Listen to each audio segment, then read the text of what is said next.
Hey everybody, I am back recording on my iPad for now because when I used that camcorder, it recorded okay, but uploading it from my old dinosaur computer to YouTube took about 12 hours to do, and I don't want to take that long to upload any videos that I make for you guys. So for now, I'll just be using the iPad because it seemed to go a little bit quicker for my first video.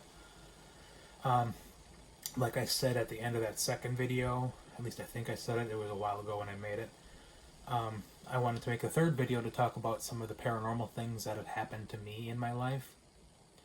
The house that we live in now, we moved here in 2002. Before we lived here, this was my grandparents' house, but my grandfather passed away in 2000, and my grandma decided to move out and live with my aunt and uncle for a while because she just didn't want to be here by herself. So instead of selling the house, my parents decided to buy the house from my grandma because the house was nicer than the one we were living in at the time. And one of the things that we did before, well, one of the things my dad did before we moved in was he kind of finished off the basement that wasn't finished already, so that he could have his own little man cave down there, just for his computer stuff and his TV and everything. And after he had it pretty much finished, and we were just about to move into the house, we were moving stuff over, but we weren't actually living here yet. We had like half of our stuff here, maybe, and most of his computer stuff was downstairs already in the basement in his room. And one day when we got here, he noticed that the light bulb had been unscrewed out of the socket and was laying in the computer chair. He just had one of those regular rolling desk chairs. But the desk chair was about 2 or 3 feet to the right of where the light socket was in the middle of the room. Now, we were the only people that had keys to the house at the time. And we had the place locked up because, like I said, we had some of our stuff here already and we didn't want to get stolen. So the house was locked. My parents were the only people that had keys to get into the house. So how that light bulb got unscrewed out of the socket and moved over to the chair is something that nobody could explain. Once again, I can't say it's paranormal because I didn't have any kind of a recording of it happening. Nobody saw how it happened. It's just one of those things where we got here, a light bulb had been moved 2 feet from the socket to the chair. Chances are it's not going to fall out of the socket and swoop over into the chair. If it would have fell out of the socket, it would just fell and smashed right on the floor. So that's one weird thing that happened in this house. Shortly after we moved in, I don't remember exactly how long it was, but my dad decided he didn't want to keep on walking up and down the stairs because his room was in the basement. He'd have to walk up the stairs anytime he needed anything. So he decided to move upstairs, and I don't remember if he and I switched rooms or if he moved into an empty room. But either way, I ended up down in the basement because it was a finished room now, and I thought it would be cooler down there in the summers. So I decided to move down into the basement room after he moved out.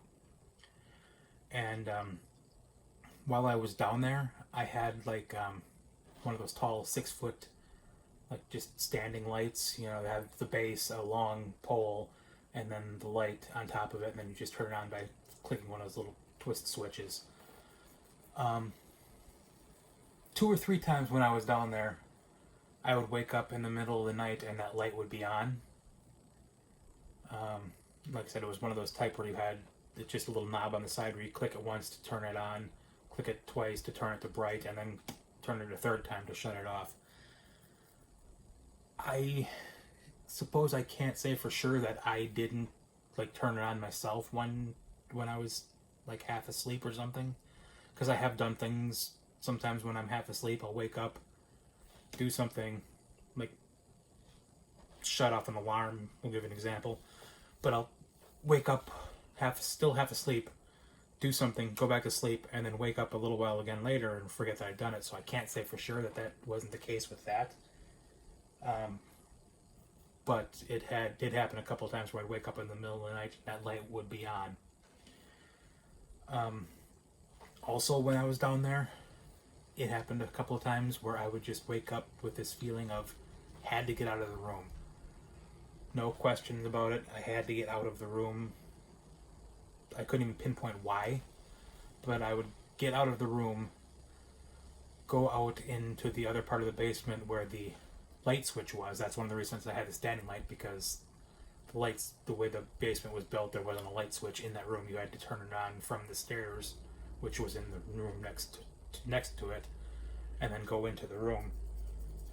So I would get up, turn the light on, come back in the room. Obviously there would be nothing there, but I just had this feeling of had to get out of the room, like something was in there with me, staring at me or something.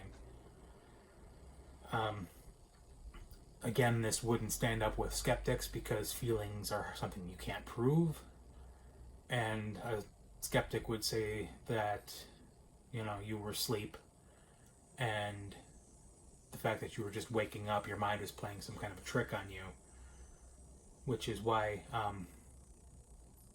when people see things when they first wake up, or when they're first falling asleep, it's hard to use that as evidence, because there is no proof that somebody did see or hear something. And somebody who doesn't believe in paranormal will just say, well, when you are falling asleep or waking up, your mind does play tricks on you. So, I hate trying to use the just woke up or just fell asleep evidence as concrete evidence, because like I said, there's no way to prove what you're feeling or what you're seeing. But back to the story. Eventually I did change rooms and move back upstairs. It was nothing to do with the paranormal stuff. It was because the basement just kept on flooding and I didn't want all my stuff to get wrecked. So I moved back upstairs we had a guest room that was never used by anybody, hardly ever used by anybody. So I moved up into that guest room, and while I was living in that room, I heard somebody kind of call out my name one night. And I went to go see if for some reason my mom was awake. This was, I don't even know what time it would have been. It would have been after everybody had gone to sleep. And I've never really been much of a go to sleep early kind of person. So I'm usually up after everybody else goes to sleep. So I went to go see if for some reason she had woken up and wanted me for something, but nobody was awake in the house. They were in their room. The strange thing about it is whoever said my name said my full name, Christopher. And there are only a couple people that have ever used my full name, one being my mom, which is why I wanted to see if it was her. She will use it on occasion. But my aunt also used to call me Christopher. And she died in 2000, shortly after my grandpa died. She died of a car accident. And she was living, or had just moved out of this house like a couple months before she died. So, once again, I can't say for sure it was paranormal, because I could have just been hearing something. It could have been another noise that I mistook for a voice saying something. But makes for a fun story to tell people when they ask about ghost stories. Also, when I was in that room, we have really old sliding windows. They slide side to side instead of up and down, but they're kind of stiff to open. They're hard to open. But one day when I was getting ready to go to work, it was about 10-ish in the morning, and I had just gotten out of the shower, and I was going back to my room, and I noticed the room was freezing. And I looked, and I saw the window was open about a quarter of the way. And I don't remember opening the window myself. It was the middle of winter, so I wouldn't have had a huge reason to open the window. I can't say that I didn't, and not another one of those things where I like maybe woke up, I was hot, and decided to open the window and forgot I did it. I can't say for sure that I didn't do it, but I don't remember opening. I didn't at the time remember opening the window. I really don't know because this was years ago. But I know at the time I didn't remember opening the window myself. My mom was home at the time because she didn't and still doesn't work on Fridays. She works at a dentist office. So she just happened to be home that day, and I asked her if she had opened it for some reason. She said, no, nobody was in your room, because her room, my dad's computer room, was now the one right next door to the room I was sleeping in. So she would have seen if anybody had gone in that room, but she said nobody did. I also went outside and checked outside the window for any footprints in the snow, and there was no footprints. So I know nobody tried to open it from the outside. So once again, can't prove it was paranormal. Don't have any video of the window opening by itself, but I don't remember opening it myself. Can't say for sure that I didn't because, like I said, I do weird things when I'm half asleep sometimes. I don't know of anybody else having anything weird happening in this house. I know after I moved out of the basement, one of my brothers, I have two brothers, one of my brothers kind of moved down into the basement. He wasn't as worried about the flooding as I was. It didn't flood a lot. It only did it like once, maybe twice while I was down there, and it didn't flood much. It just kind of got the floor wet. But he moved down there, and he never said anything weird happened to him. He said it was creepy, and he'd get weird feelings sometimes. But he never had any solid things happen to him. The only other person that had anything solid happen to them in this house was my mom. One night when she was going to bed, my brothers had a friend over and they were in the living room, and my parents' room is right off of the living room. And she said while they were over there watching, or over here watching TV up in the living room, she said she was in bed and saw like a little shadow person, just a dark shadow, kind of run from the bedroom door, duck down next to the bed. And she was expecting that my brothers were being weird and trying to scare her or something. So she just kind of waited for something to happen. Nothing happened. She got up, went out in the living room, and all three of them were sitting there on the couch watching TV. And she's like, were you just in my room trying to scare me? And they said, no, we've been sitting here the whole time. Nobody went in your room. So once again, it's hard to pinpoint exactly what that was, because it was the she was trying to fall asleep thing, and somebody would point out that she was just imagining it, her brain was playing tricks on her as she was trying to fall asleep, kind of a thing. So it's hard to prove something like that happened because there's no evidence of it. But those are some of the stories that have happened in this house. The only other story that I wanted to share with everybody is I told this one to Marie already, and well, I told this one to Marie. Both of my grandfathers passed away in the early 2000s, one in 2000 and the one on my mom's side in 2004. I'm jumping ahead in the story, but I have a friend who does tarot readings. She kind of non-practicing Wiccan, she'll call herself, because she doesn't do like the chanting or the spell casting kind of stuff. The only thing she really gets into is the tarot cards and the stones, crystals, all that kind of stuff. So I've had her do 2 or 3 tarot card readings for me. Not saying that I'm a big believer in them, but I just thought it was kind of fun and I wanted to see how they were done.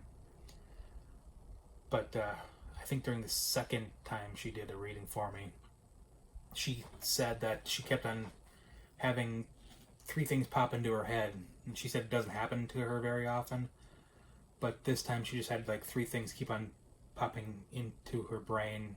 Then she was seeing a dark blue suit, a pair of thick, dark rimmed glasses, and one of those metal four-legged walkers that you will see elderly people use because they have trouble getting around. So they have one of those, they'll just cart their way around on one of those walkers.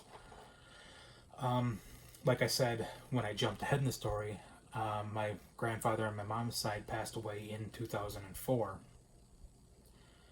And when he was younger, he used to usher at church. And for that, he would wear a dark blue suit. And I am very familiar with seeing the suit many times. I spent a lot of time at my grandparents' house when I was younger because my parents worked third shift. So we pretty much spent the night at my grandparents' house and then would go back home after school the next day. So I was very used to seeing this dark blue suit. He didn't wear it much because he was older by the time that I was old enough to remember these things.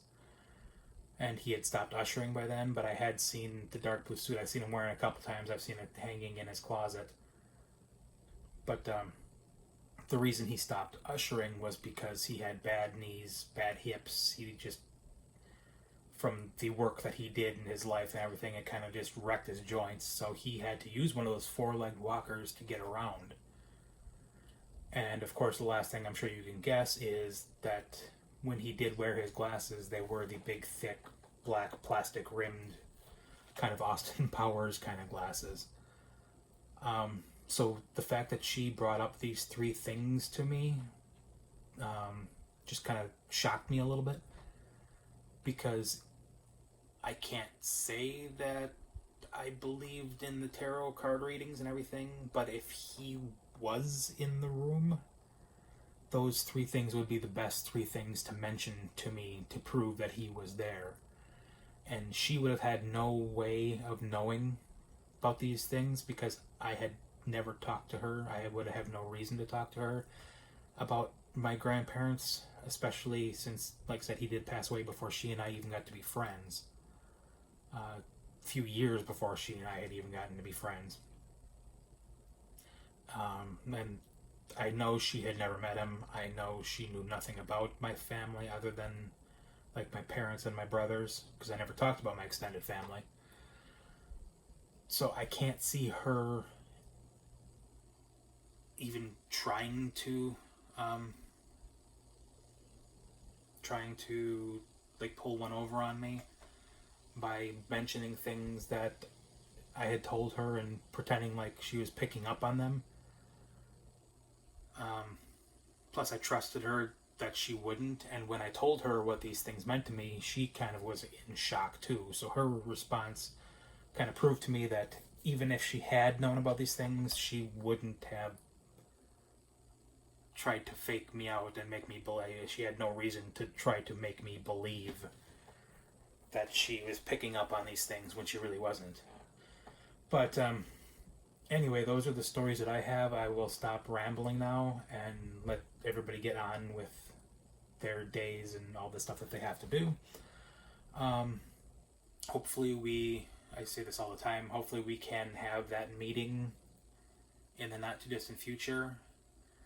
And in the meantime, if anybody wants to share a story of theirs, feel free.